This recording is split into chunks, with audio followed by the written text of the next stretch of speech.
tarde. Meu nome é Devonete, sou aluna do curso de pós-graduação Lato Sensu em Gestão Pública da Universidade Estadual do Goiás. A minha orientadora foi a doutora Sandra Regina Santana Costa.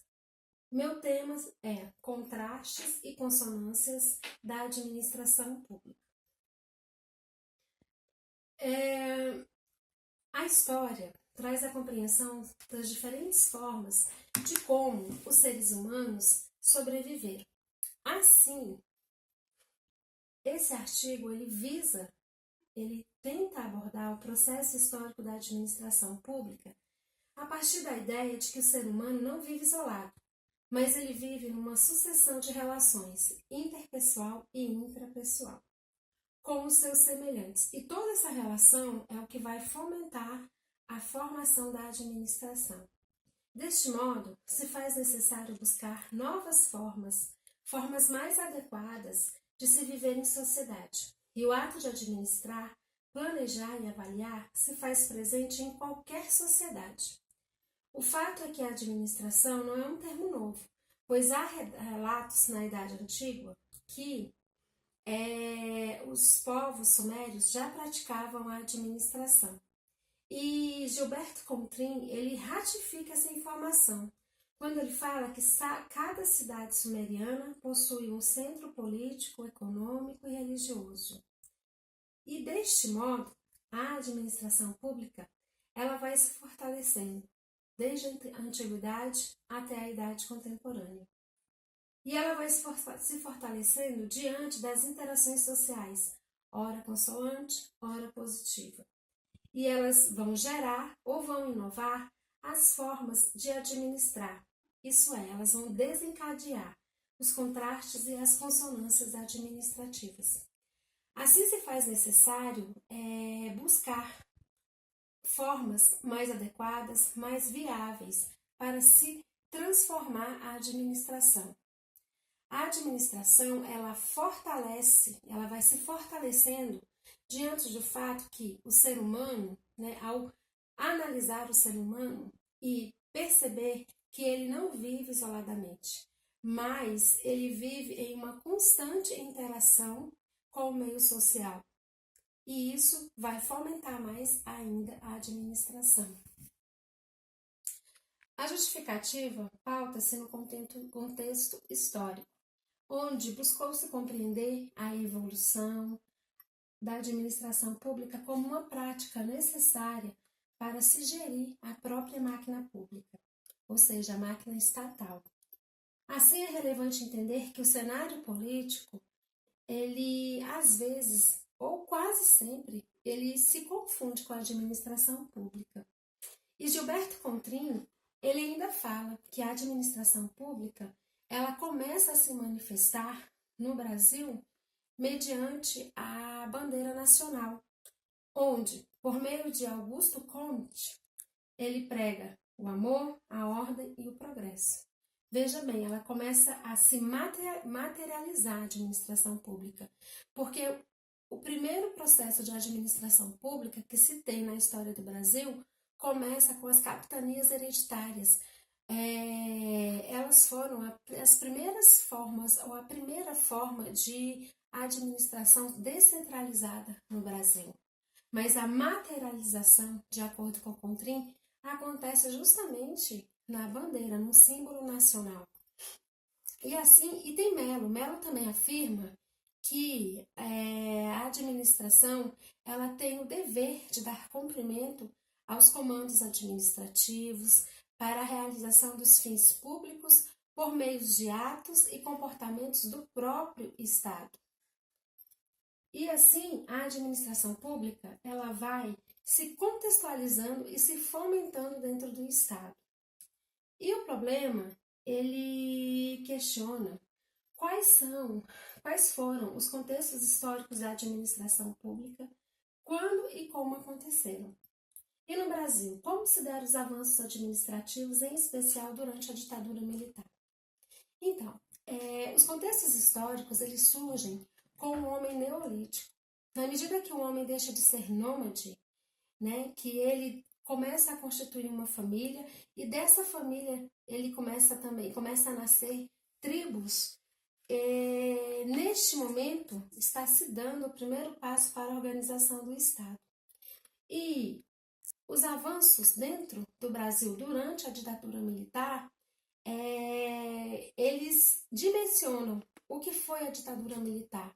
E essa ditadura militar leva a um questionamento, a uma reformulação dos atos administrativos. E a máquina pública começa a ser modificada, mesmo de forma arcaica, né? Mas ela tinha um fim público.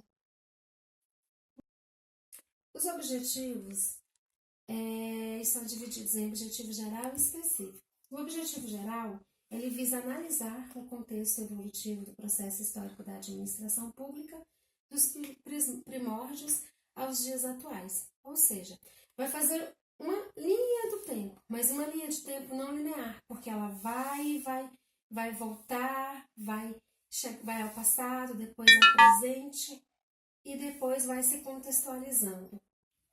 Os objetivos específicos, eles visam compreender como foram os aspectos históricos da administração pública brasileira e visam também identificar as feições positivas e negativas da gestão pública entre a administração moderna e a administração contemporânea, fazendo uma linha do tempo, fazendo uma comparação entre a administração moderna e a administração contemporânea.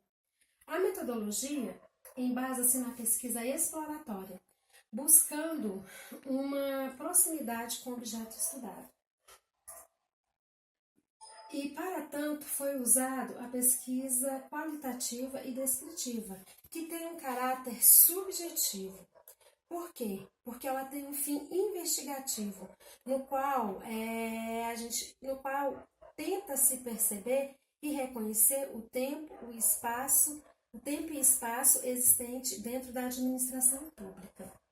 Assim, a proposta desse artigo é obter mais informação acerca dos diferentes contrastes e consonâncias da administração pública frente às idades históricas. As fontes de pesquisas foram as fontes primárias e secundárias.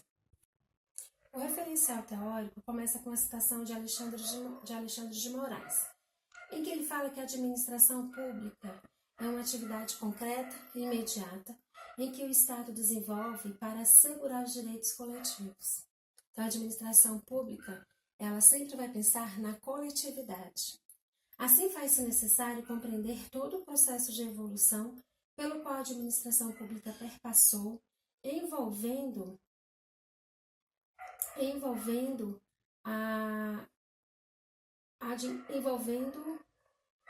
a própria administração pública. E todo o processo de evolução que a administração pública passou nos aspectos sociais, políticos, econômicos e culturais de toda uma sociedade, ou pelo menos parte dela. O Brasil ainda apresenta consonâncias e contrastes ao observarmos o patrimonialismo implantado durante a colônia, quando foi concedido o título da terra e os poderes aos senhores feudais. Mesgraves, ele cita o seguinte, que o Brasil está dividido em capitanias hereditárias, e essas eram as maiores unidades administrativas de toda a colônia. O território dessas capitanias era dividido em comarcas, que possuíam uma composição de termos sediados nas cidades. Então, ou seja, a primeira forma de administração que se tem no Brasil realmente é a administração feita pelas capitanias hereditárias. As considerações finais. O presente artigo almeja ser mais uma contribuição aos estudantes da gestão pública, de administração, história, filosofia e demais disciplinas. E no que se refere à função executada pelo Estado voltada para o bem comum, e assim enfatizar que administrar a coisa pública tem mudado substancialmente, porque a forma de se administrar, ela tem se fomentado ao longo de todas as idades históricas. No Brasil, a administração apresenta consonâncias e contrastes, mesmo com o fim do colonialismo, com o nascimento do Estado moderno, com a proclamação da República, com a modernização da máquina pública, né? Mas o país ainda precisa investir mais na administração pública e fomentar ações que possam realmente